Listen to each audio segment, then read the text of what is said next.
Hello friends, welcome back to my channel. मैं हूं साइदन fees और आप देख रहे हैं गॉड इज़ ग्रेट चैनल। खुदावंद की ज़िंदा जलाली और बाबरकत नाम में आपका मेरा दिली इस्लाम। मेरा ईमान है कि खुदावंद के फजल करम से आप खैरियत से होंगे। सो आज की वीडियो में हम सीखेंगे सारा और उसके 7 शोहरों की सच्ची कहानी। ये है पार्ट नंबर 3, जिसमें हम देखेंगे कि रफ़ाइल फरिश्ते का दिखाई देना उनके लिए कौन सी बरकत का बाइस बना। तौबिया की किताब उसका 5 और 6 बाप और बेटे और उलकुदस के नाम आमीन। तब तौबिया ने अपने बाप से जवाब में कहा, ए मेरे बाप, जो कुछ तूने मुझे हुक्म दिया है मैं वही करूँगा, लेकिन उस रकम की बाबत मैं नहीं जानता कि मैं कैसे ले सकूँगा, इसलिए कि ना वो आदमी मुझे जानता है और ना मैं ही उसे जानता हूँ। मैं उसे कौन सी निशानी दूँगा और मैं उस रास्ते को भी नहीं जानता जो वहाँ जाता है। उसके बाप ने जवाब में उससे कहा कि मेरे पास उसका तमस्क है और जब तू उसे वो दिखाएगा तो वो फिल फौर रकम अदा कर देगा।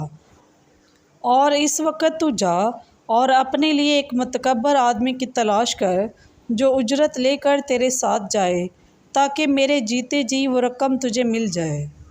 बस जब तौबिया भाई निकला तो देखो एक खूबसूरत जवान कमर बांधे खड़ा था, गोया चलने को तैयार है। तो उसने उसे सलाम किया और वो नहीं जानता था कि ये खुदा का फरिश्ता है, और उससे कहा, ए नेक जवान, तू कहाँ से आया है? उसने कहा, बनी इसराइल से। तौबिया ने उससे कहा, क्या तू वो रास्ता जानता है जो मादियों के मुल्क को जाता है? उसने कहा, मैं जानता हूँ और मैं उन तमाम रास्तों में बहुत दफ़ा चला हूँ, और मैं हमारे भाई जबाइल के पास जो अमाता के पहाड़ों पर मादियों के शहर रजीश में मकीम है रहता था। तौबिया ने उससे कहा, मेरा इंतज़ार कर जब तक मैं अपने बाप को इस बात की खबर ना दूँ। तब तौबिया ने अंदर जाकर ये सब कुछ अपने बाप को बताया तो उसका बाप हैरान हुआ और चाहा कि वो अंदर आए। तब वो अंदर आया और उसे सलाम किया और कहा कि तेरे लिए हमेशा खुशी हो। तौबत ने जवाब दिया, मुझे क्या खुशी होगी? मैं अंधेरे में रहता हूँ और आसमान की रोशनी को नहीं देखता। जवान ने उससे कहा, खुश दिल हो कि थोड़े दिनों में तू खुदा की तरफ से शफा पाएगा।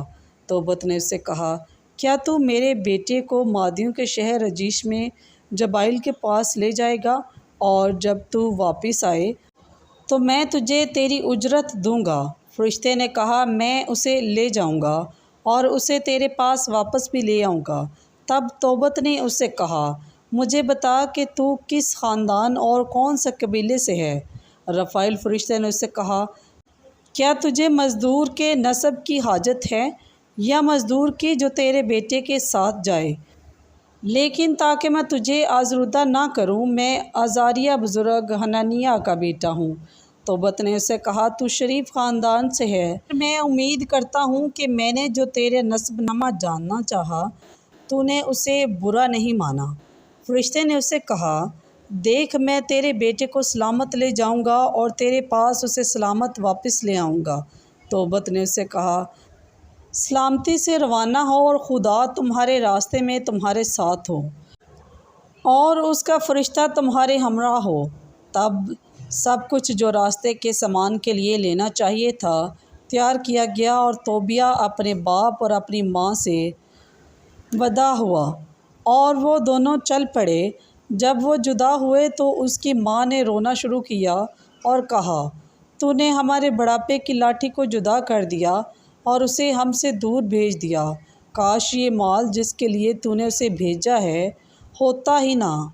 हमारा थोड़ा सा माल ही काफ़ी था कि हम अपने बेटे पर नज़र करके उसे बड़ी दौलत समझें। तौबत ने उससे कहा, मत रो, हमारा बेटा वहाँ सलामत पहुँचेगा और सलामत हमारे पास वापस आएगा और तेरी आँखें देखेंगी, क्योंकि मुझे यकीन है कि खुदा का नेक फरिश्ता उसके हमरा जाएगा, सब हालात को दुरुस्ती से तरतीब देगा, यहाँ तक कि वो हमारे पास खुशी से वापस आएगा। तो इस बात से उसकी माँ ने रोना बंद किया और चुप हुई, और तौबिया चल निकला और उसका कुत्ता उसके पीछे गया। اور وہ پہلی منزل میں دریائے جدال کے کنارے پر رات کو رہا، اور وہ اپنے پاؤں دھونے گیا، اور دیکھو ایک بڑی مچھلی لپکی تاکہ اسے کھا جائے۔ تب توبیہ ڈرا اور اونچی آواز سے چلایا، اے صاحب، وہ مجھ پر حملہ کرتی ہے۔ فرشتے نے اس سے کہا کہ گلچھڑے سے اسے پکڑ اور اپنی طرف کھینچ لے۔ تو اس نے ایسا ہی کیا اور اس کو خشکی پر کھینچ لیا، تو وہ اس کے پاؤں کے پاس تڑپنے لگی۔ تب فرشتے نے اس سے کہا کہ مچھلی کا پیٹ چاک کر اور اس کے دل اور اس کے پتے اور اس کے جگر کو اپنے پاس رکھ لے، کیونکہ مفید دوائی کے لیے یہ ضروری ہے۔ تو اس نے ایسا ہی کیا جیسا کہ فرشتے نے کہا تھا، اور انہوں نے مچھلی کو بھون کر اس میں سے کھایا، اور وہ باہم سفر کرتے رہے جب تک کہ اماتہ نہ پہنچے۔ پھر توبیہ نے فرشتے سے پوچھا اور کہا، بھائی عزریہ، میں تیری منت کرتا ہوں، مجھے بتا کہ یہ چیزیں جو تو نے مجھے مچھلی میں سے رکھ لینے کے لیے کہیں کس بات کا علاج ہیں؟ فرشتے نے اس سے جواب میں کہا کہ اگر تو اس کے دل اور جگر میں سے کچھ تھوڑا آگ پر ڈالے تو اس کا دھواں سب قسم کی شیطانیت کو جو کسی مرد یا عورت میں ہو نکال دے گا، ایسا کہ وہ پھر کبھی اس کے نزدیک نہ آئیں گی۔ اور اس کا پتا آنکھوں پر لگانے کے لیے جن میں سفیدی آ گئی ہو مفید ہے، وہ اچھی ہو جائیں گی۔ اور توبیہ نے کہا، کہاں تیری مرضی ہے کہ ہم ٹھہریں؟ فرشتے نے کہا، یہاں ایک آدمی رائل نامی ہے جو تیرے قبیلہ بلکہ تیرے رشتہ داروں میں سے ہے، اور اس کی ایک بیٹی ہے جس کا نام سارہ ہے، اور اس کے سوا اس کا کوئی اور بیٹا یا بیٹی نہیں۔ اس کی تمام دولت تیری ہی ہے، لیکن تو بالضرور اس سے بیاہ کر لینا۔ تو اسے اس کے باپ سے مانگ تو وہ تجھے بیاہ دے گا۔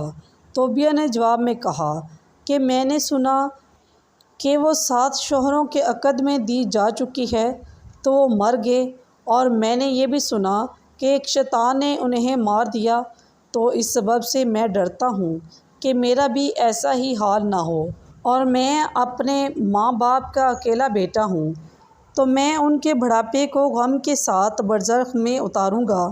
رفائیل فرشتے نے اس سے کہا، سن، میں تجھے بتاتا ہوں وہ کون ہیں جن پر شیطان غالب آتا ہے، اور جو بیاہ کرتے اور خدا کو اپنے پاس سے اور اپنے دلوں سے نکال دیتے ہیں، اور گھوڑے اور خچر کی طرح جنہیں سمجھ نہیں، اپنے آپ کو اپنی شہوت کے سپرد کر دیتے ہیں۔